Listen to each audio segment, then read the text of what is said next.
I know. You're probably like, listen, Shanika, I'm good. I have dark skin. My melanin runs deep, so I don't need nobody's SPF.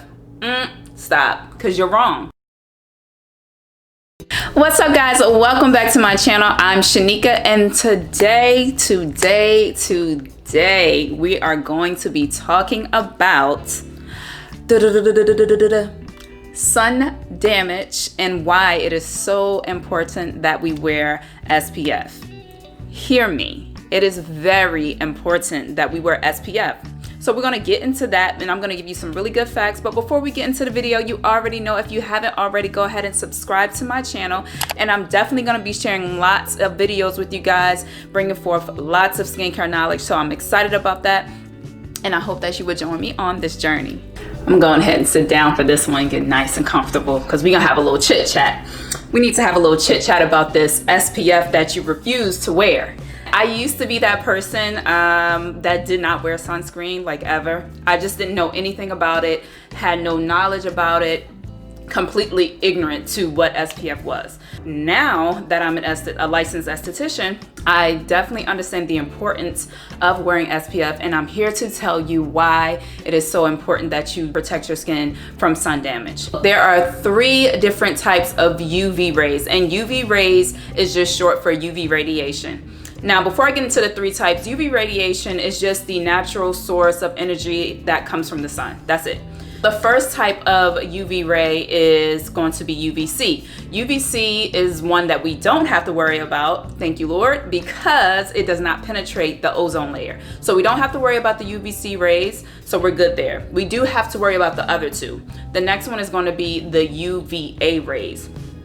UVA rays is going to be the rays that penetrate deeply into your skin. And we'll get more into the details of that, okay? So that's UVA. And then we also have UVB, which is going to be the one that penetrates in the top layer of your skin. When you're not wearing SPF, I'm trying to tell you, your skin is really going through it, and you don't realize it until it starts to show up. And then you're wondering why you have all of these different skin conditions and irritations, and a lot of it goes back to you not wearing SPF. I know. You're probably like, listen, Shanika, I'm good. I have dark skin. My melanin runs deep, so I don't need nobody's SPF. Stop, because you're wrong. There's such a misconception that as Black and brown people, we don't need to wear SPF. Although our chances of, getting the worst condition, which would be skin cancer, our chances are less likely than white people, we still have a chance of getting it. You need to take it very seriously with wearing SPF every single day. I'm talking about when the sun is bright, when it is cloudy, when it is raining, you always need to wear SPF, because the UV rays penetrate through the clouds and can still reach your skin. Even though in the wintertime, if it's snowing, you still need to wear SPF. The key is this: always wear SPF. You can never be too sure about what those UV rays are doing up there, and because we can't see them, we definitely need to make sure we're taking all precautions just to protect our skin. The real issue that we as Black and brown people really deal with is going to be hyperpigmentation, dark spots, acne, scars. You understand where I'm going? When it comes to hyperpigmentation, also known as dark spots also known as hyperpigmentation, acne, scarring, etc., our skin really suffers because we have such deep melanin. So for example, when you pop that pimple that you shouldn't be popping in the first place, and you go outside without SPF, the sun is going to accelerate the healing process. But what happens is, because the melanin is accelerating to heal that open wound, so to speak, it's going to end up being darker. It's going to heal darker than the rest of your skin. So that's what results into hyperpigmentation. What that SPF is doing, and SPF is just the sun protection factor, okay? So what that does is it basically puts a barrier between you and the sun so that the sun can't penetrate into your skin. Now, the tricky thing about SPF is there's SPF and then there's SPF broad spectrum. SPF without the broad spectrum just means that it's going to protect you against the UVB rays. SPF with the broad spectrum means that it's going to protect you against the UVA rays. UVA rays, again, they penetrate deeper into your skin.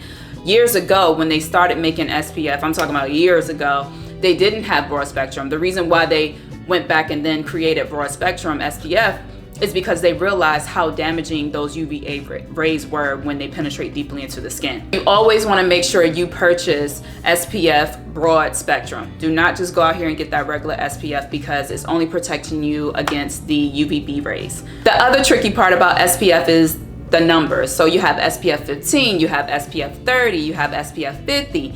From my knowledge, there is no SPF that protects your skin 100%. I always recommend to everybody I know that you need to at least wear SPF 30. I don't think you really need to do SPF 50 unless your doctor, dermatologist recommends that you wear that. If you have very fair skin, but I'm talking about for, you know, black and brown people, we definitely are good with SPF 30 as long as it's the broad spectrum. When you apply SPF, you want to make sure you apply it at least 15 to 30 minutes before you leave the house. And honestly, y'all, a lot of times I wear my SPF while I'm in the house because the UVA rays can definitely penetrate through windows. So if you're in the house but you have like a lot of natural light that comes through your windows, you probably still want to wear that SPF, you know, especially if you're going to be in that area where the bright lights, natural light is coming in. You want to still wear your SPF because those UVA rays can still penetrate through your windows. Now the UVB rays cannot penetrate through windows, so that's good. You want to try to apply it every 2 hours. If you're going to be outside getting that sun exposure, you want to try and apply it about every 2 hours to make sure that you're constantly protecting your skin. I currently use Black Girl Sunscreen, okay? This is not a promo. I am not getting paid for this. I'm just trying to help y'all out and give y'all some good information, but I use Black Girl Sunscreen. I just started using this about a month ago, and so far I love it. What I love about this is that it does not go on with a cloudy white, you know, coating. So if you've ever used SPF, you notice that when you put it on, it gives like this whitish tint, unless you get the SPF that kind of has like your skin tone. They do have some makeup brands make SPF 30 broad spectrum. If you watch my top 10 skincare tips, I have one in there that I use by, I think it's Bare Minerals, but I don't use it often. I just do the day-to-day SPF. It is sheer, so it leaves no white residue, which is banging, okay? Because I hate when I put on my SPF and I have that white residue. So I used to use Aveeno Naturals before this, and it would give that little white, so I would have to keep rubbing it in. And then the key to me not having such a white residue, I would have to go in with my rose water toner and kind of dampen my face and just continue to like rub it in until that residue kind of goes away. But with this, and I'm going to show you guys, because right now I don't have on SPF because I wanted to be able to show you in the video of kind of what it looks like going on my skin. So I'm only using a little bit. Matter of fact, let me just be real with y'all. I'm not gonna put it all over, but before I go out, I will apply it. So I'm gonna use about that much, and I'm just gonna put it here, if you can see it, and just kind of show you. As you can see, as I'm rubbing it in, it's not leaving that white residue behind. So it's really good. I love it. A little goes a long way. So don't be going in there putting a quarter size in your hand. Just use like half of a dime or a pea size, if that makes sense. Use like a pea size and put it on. Now, if you know you're going to be like at the beach or something like that, or if you're going to go anywhere where you're going to have lots of sun exposure, if you work in construction, if you work outdoors, then you want to use more than the pea size. But if you're just typically going to the grocery store, or, you know, getting in your car to drive to work and then go inside of a building, then just use about a pea size, and then that's going to last you for most of the day. When I go running though, when your girl goes running, I lather this stuff on my arms, on my hands, on my face, on my neck. I always put it on my neck.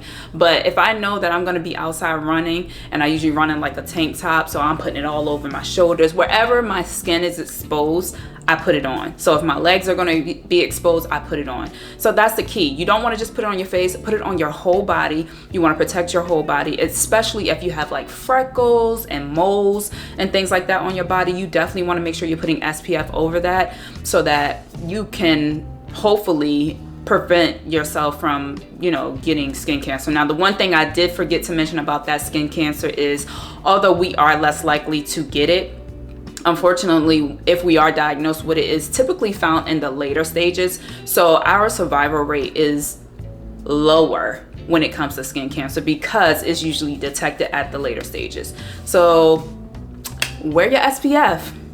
Wear your SPF. That's all I gotta say. Sis, bro, wear your SPF. That's it. And my skin is not perfect. Let's be clear.